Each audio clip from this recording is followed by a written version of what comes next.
मंडळी, बॉलिवूडचा hero number 1 असलेल्या गोविंदाबद्दल काल परवा म्हणजेच मंगळवारी पहाटे 5:45च्या सुमारास त्याच्या स्वतःच्या बंदुकीमधून मिसफायर होऊन त्याच्याच पायाला गोळी लागल्याचा धक्कादायक प्रकार उघडकीस आला। यानंतर जगभरात असलेल्या त्याच्या करोडो फॅन्समध्ये एकच खळबळ उडाली आहे।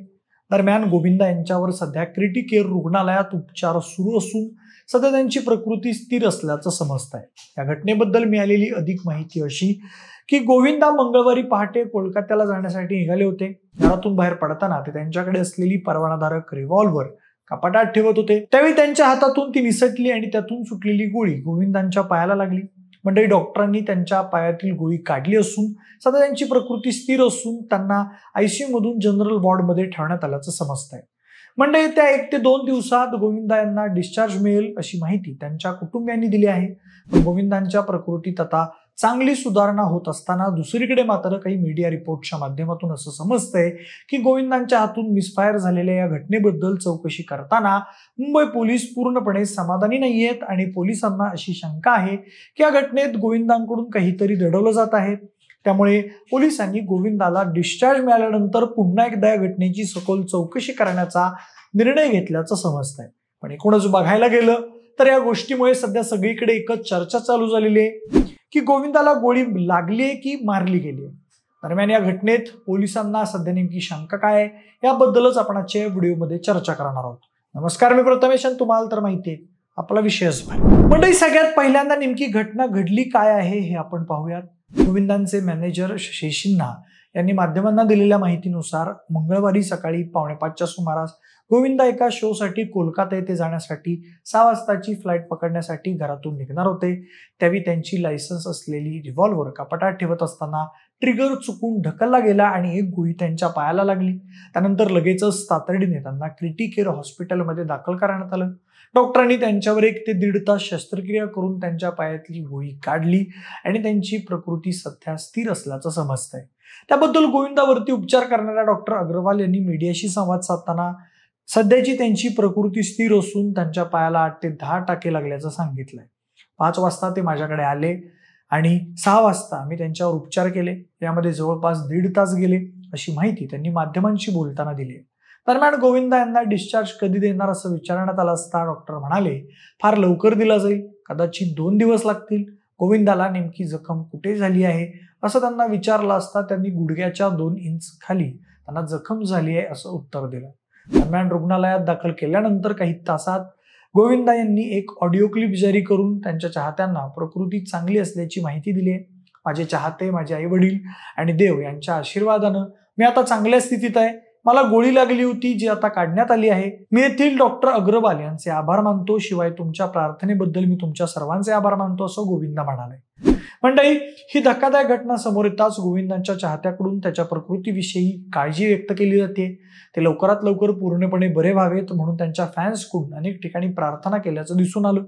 दरम्यान या घटनेबाबत मुख्यमंत्री एकनाथ शिंदेंनी ही प्रतिक्रिया दिली आहे। मी गोविंदा यांच्याशी संपर्क साधून त्यांच्या प्रकृतीबद्दल विचारपूस केली। लवकर आणि पूर्ण बरे होण्यासाठी आणि स्वास्थ्यपूर्ण जीवनासाठी राज्य सरकार आणि जनतेच्या वतीनं त्यांना सदिच्छा व्यक्त केल्या। गोविंदा आणि त्यांच्या कुटुंबियांना या कठीण काळात सर्व आवश्यक मदत मिळेल याची खात्री दिली आहे। आमच्या सदिच्छा आणि प्रार्थना त्यांच्या सोबत आणि त्यांच्या प्रियजनांसोबत आहेत। गोविंदा हे भारतीय चित्रपट सृष्टीतील एक लोकप्रिय आणि प्रतिष्ठित व्यक्तिमत्व आहेत। त्यांनी त्यांच्या अभिनयातून लाखो लोकांना आनंद दिला आहे। त्यांच्या लवकर बरे होण्यासाठी आम्ही सदिच्छा व्यक्त करत आहोत असं ते म्हणाले। पण मंडळी, त्या दिवशी गोविंदांच्या सोबत नेमकं काय घडलं होतं आणि बंदुकीतून गोळी कशी सुटली असे विविध प्रश्न सध्या नेटकऱ्यांकडून आणि त्यांच्या करोडो फॅन्सकडून उपस्थित केले जात आहेत। पहाटेच्या सुमारास गोविंदांच्या घरात नेमकं काय घडलं याची सध्या अनेकांना उत्सुकता आहे। दरम्यान काही मीडिया रिपोर्ट्सनुसार गोविंदाने या घटनेबद्दल लिहिलेल्या जबाबावर पोलीस समाधानी नाहीत असं समजतंय। घडलेली घटना आणि गोविंदाचा जबाब यामध्ये पोलिसांना तफावत दिसत असल्याचं समजतंय। रिव्हॉल्वर खाली पडताना गोळी लागली की गोविंदाच्या हातात असतानाच हे मिसफायर झालं की गोविंदाने स्वतःहून गोळी चालवली, अशा बऱ्याचशा प्रश्नांची समाधानकारक उत्तरं पोलिसांना अजून मिळालेली नाहीयेत। त्यामुळे पोलीस या प्रकरणाचा गोविंदाला डिस्चार्ज मिळाल्यानंतर सखोल तपास करणार आहेत असं मीडिया रिपोर्ट्समध्ये असलेल्या माहितीवरून कळतंय।